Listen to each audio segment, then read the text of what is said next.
5 gram pant 1 in સાથે સંપૂર્ણ પ્રક્રિયા થવા માટે બ્રોમિનના ગ્રામની સંખ્યા.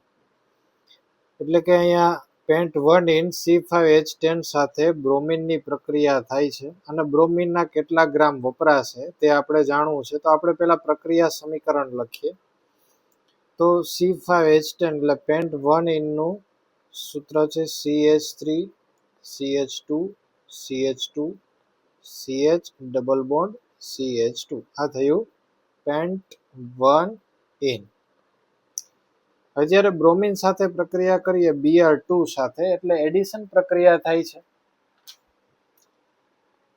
એડિશન પ્રક્રિયામાં આલ્કિન ધરાવતા જે કાર્બન છે, ડબલ બોન્ડ ધરાવતા કાર્બન, બંને કાર્બન સાથે એક એક બ્રોમિન જોડાશે અને આપણને આ રીતે કંઈક નિપજ આપશે.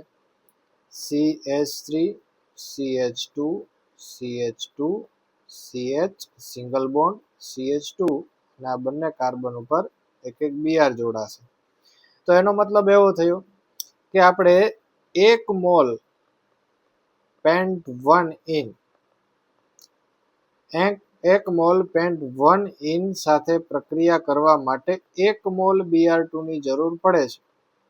તો આપણે આને મોલર દળની અંદર ફેરવીએ તો C5H10 નું મોલર દળ થશે ટોટલ કાર્બન 5 એટલે ટોટલ 70 ગ્રામ પ્રતિ મોલ અને Br બ્રોમિનનું મોલર દળ છે 80. તો એવા Br2 એટલે 80 ગુણ્યા 2 એટલે 160 ગ્રામ પ્રતિ મોલ. એટલે એવું કહી શકીએ કે 70 ગ્રામ પ્રતિ મોલ પેન્ટ 1 ઇન હોય ત્યારે 160 ગ્રામ પ્રતિ મોલ Br2 ની જરૂર પડે છે. તો આપણને અહીંયા પેન્ટ 1 ઇન 5 ગ્રામ આપેલું છે. તો આપણે 5 ગ્રામ લઈએ. 5 ગ્રામ પ્રતિ મોલ પેન્ટ 1 ઇન હોય ત્યારે Br2 કેટલા ગ્રામ જોઈએ? તેથી 160 ગુણ્યા 5 છેદમાં આવશે 70 અને એનો જવાબ મળશે આપણને 11.42 ગ્રામ. પરંતુ આ જે જવાબ આવેલો છે એને આપણે 10⁻² ઘાતમાં ફેરવવાનો છે. 10⁻² ઘાત એટલે ઘાતમાં ઘટાડો કરવો છે. તો પોઈન્ટ આપણે જમણી બાજુ 2 પોઈન્ટ જમણી બાજુ આપણે 2 ડિજિટ જમણી બાજુ ખસેડવો પડશે.